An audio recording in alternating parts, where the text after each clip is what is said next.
Amber, hi, Hi, so good to welcome. see you. Likewise, thank you so much for doing this and being a part of this. I really love um, being able to highlight and really show off amazing people that I know, women entrepreneurs in this space, and especially now during such a wild time. I think that it's a really important time too to amplify a lot of the incredible pivots and things that a lot of people are doing right now. And I know about To Be Hosted, but you've probably had one of the most interesting pivots to Mm. me from some of the people that I've talked to, and I would love to just dive right into that and really understand how all of that came about. And you can, go into a little bit about both projects, but I find it truly amazing and inspiring. So I would love for you to talk a little bit about that. Sure, yeah. Thank you for saying that.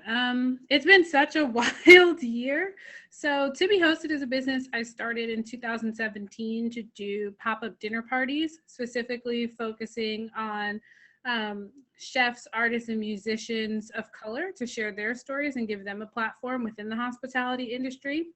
And so I had been working in events for the past few years and was really starting to hit my stride. And then, of course, as the story goes, COVID came in March and kind of shut all of the events down that we had planned for the year.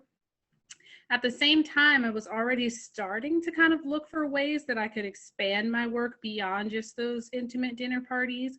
And a magazine was something that I really wanted to figure out. I just didn't know how fast I was going to be figuring it out. So at the beginning of COVID, when everybody was kind of like, okay, we're going to be in our house for the unforeseeable few weeks, maybe months, almost all of the year, we released whirlwind Entertaining magazine, which is a magazine that focuses on food, the people who make food, and how our relationship with food is in our homes, and specifically highlights the voices of Black chefs and beverage professionals. So we released our first issue digitally in March, which was totally a crazy turnaround time. So it's been really great to get that out there into the world and get feedback for it. And now we're kind of really leaning into this aspect because I don't think that dinner parties the way that I knew them are coming back anytime soon. It's already hard to get people into restaurants with people that they know. So to get them into large table dinners of 20 or so people that they don't know, I'm just not sure people are comfortable yet or that it's entirely safe. So we're really focusing on the magazine and trying to bring it to print and help people feel more enthusiastic about all the dining at home that they have been doing and will continue to do. Well, I think it's incredible for so many reasons. First of all, do you come from any type of digital publishing background to be able to pivot and jump into something that fast? Because you just said it's a fast turnaround, and it's a crazy fast turnaround. Yeah, so I mean, I studied communications in college and I started my career working in digital media, but otherwise it's a completely new industry for me. I'm doing a lot of things wrong and making them right for the next issue. So it's been a huge learning curve, but I mean, it's been a fun learning curve because I have nothing but time right now. So And I feel like that's what the whole entrepreneurial journey basically is a lot of trial and error and learning from your mistakes and just mhm. taking those leaps of faith as well. And so there's no better way to do it than just really jumping right in. But just even if people just even go to your site and take a peek and a preview there, it's so beautifully done. You would have no idea that this is not your everyday. I've been doing this for 10 years. So Thank you. very, very well done, I will say. And I saw some familiar faces on there because I'm in the food industry, and I thought that was really exciting. And I'm curious to know if you've been able to talk to a lot of the people that you have included in the first issue, or even folks that you're thinking about for for future issues about how things have really affected them, because although you're not technically, you know, a restaurateur, you were and still are very immersed in the hospitality industry. So you have also an understanding of how this has been affecting a lot of people that do have restaurants, and our chefs that were doing catering and all of these things that have kind of been like yoink, swept up from underneath them. So I'm curious, you know, what those conversations have been like. Yeah, I mean, it's, of course, it's like frustrating and sad that we're all kind of like stuck in this as a hospitality industry, but I've been pretty inspired by everybody's ability to rally. So a lot of the chefs that are featured in the first issue, I mean, some of them have restaurants that are still open and they've been doing meals for those in need in their area, like Chef JJ up at Field Trip in Harlem. Others of them have like launched their own consumer packaged goods to kind of take their sauces and their spices to market so that people can still enjoy their work, like Cicely Johnson, who's doing like Food Plus People sauces and spices, and they're so good. Others, you know, they kind of took the time to be creative and took the time off and just like enjoyed it, and then have since gone back for outdoor dining and potentially staying back for some indoor dining in certain places. So they've all been trying to find something that still feels like work and still feels like fun and unwinding.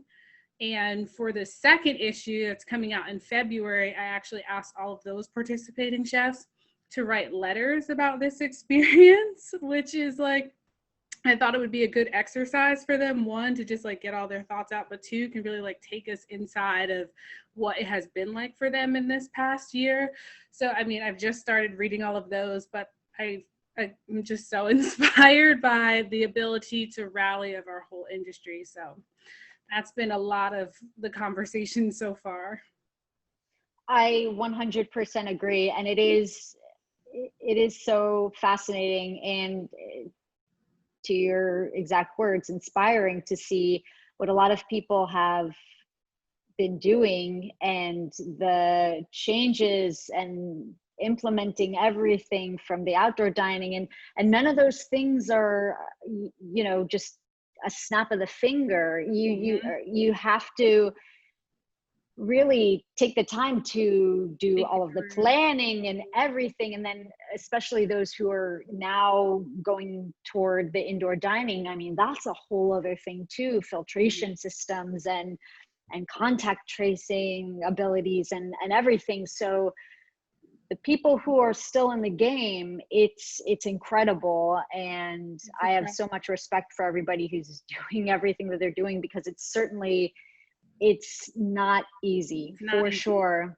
I'm curious to know what, speaking of inspiration, has kind of inspired you throughout this entire process, and what's been something that's been grounding you, or just kind of rejuvenating you and giving you that push forward to keep doing what you're doing and thinking of new and amazing ideas. Yeah, so for me, it was really hard in the beginning because obviously all of these events were canceled, and that's a thing that I love to do so much. And I had to really think through my why again and what would make me as happy. I also struggled with the fact that, like, you know, I was an entrepreneur and I started this business at a pretty young age. So all of my like young adult identity was wrapped up in being the founder to be hosted. And suddenly to be hosted was irrelevant for the first time in my like young adult life. So then I was like, okay, so like, who am I? What do I even like to do when I'm not working like 20 hours a day? And really tried to figure out like, what are those things that I'm passionate about? What are those things that I like to do leisurely? Where do I really want to spend my time when it's not working? And like, what things can I do that I don't secretly try to turn them into work or turn them into something profitable? So for me, that has been perhaps the most like rewarding part, is using that time for a little bit of self-discovery and reconnecting with things like painting and you know, reading my word every day, and just trying to just stay connected to the parts of me that aren't working. So yeah, that has been the most refueling, I think, is to focus on the things that make Amber Amber without being, you know, the founder or an entrepreneur or an event planner. Like, so yeah, I hope that Well, I answers your think, of course, well, I mean, I think it's amazing too. And I think that through all of the fog throughout all of this, I think that that's been perhaps one silver lining for a lot of people is taking the time to really reflect and, exactly to your point, think back and say, what makes me me, what makes me happy outside of this, and is there a common denominator, and something that I can, you know, pull from that and really turn it into something else that I enjoy, that is, you know, sustainable, or Mhm. at least seemingly sustainable, because we never Seamless. know, right? Like, Never we know think what's that, next. exactly, and we think that perhaps what we were doing before or what we're currently doing now seems great, Mhm. but I know that you had mentioned in our Q&A that, you know, having the mindset and flexibility of various revenue streams Mhm. becomes more important, and sometimes not at necessarily the forefront of your mind, when something like you were doing before seems so accessible and so amazing, Mhm. So and relevant. why would this never work? You know, Right. so being able to kind of really shift gears like you have is just, it's amazing. And I think that also giving additional platform to other people who are in the space, who are going through the same exact thing, Mhm. is so crucial and so amazing as well. What do you foresee as the future of this now for you? Yeah, so I definitely want to take the magazine to print next year, which is an even bigger and crazier challenge than just putting one out digitally. So to have a print magazine and to have a digital kind of like subscription based newsletter that also has content for people, I think will be the next challenge for me and thing that I will focus on. And then, of course, looking toward the future of like, can I take on some outdoor events in like large field settings, and coming up with a style for that that feels true to me and feels, you know, fun and not too much of a like, we're in mass, we're in the middle of nowhere. So yeah, I think those will be my two focuses. So going to print for sure, and then possibly starting up some events again in 2021. I think that's very exciting. And if people want to be a part of all of this and check out your publication, and stay tuned for future outdoor events and gatherings, plug away. Where can people find you on all platforms and places? Yes. So our website virtual address is www.tobehosted.com for our events. And then for our magazine, we're at www.whirlentertaining.com. And then we're on Instagram and Facebook at to be hosted at While Entertaining. So we post everything there, teasing content, as well as the products we have, the magazine, and any upcoming events. Amazing. So I hope that everybody checks that out for sure. And Amber, I want to thank you again for being a Squish Star and being a part of this series. Yes, thank I'm you for so having delighted to me. have you. Thank you so much. Thank you for putting this together and creating these opportunities. And I'm so grateful to be included. Oh, it's my pleasure. So thank you so much again. And everybody, check her out.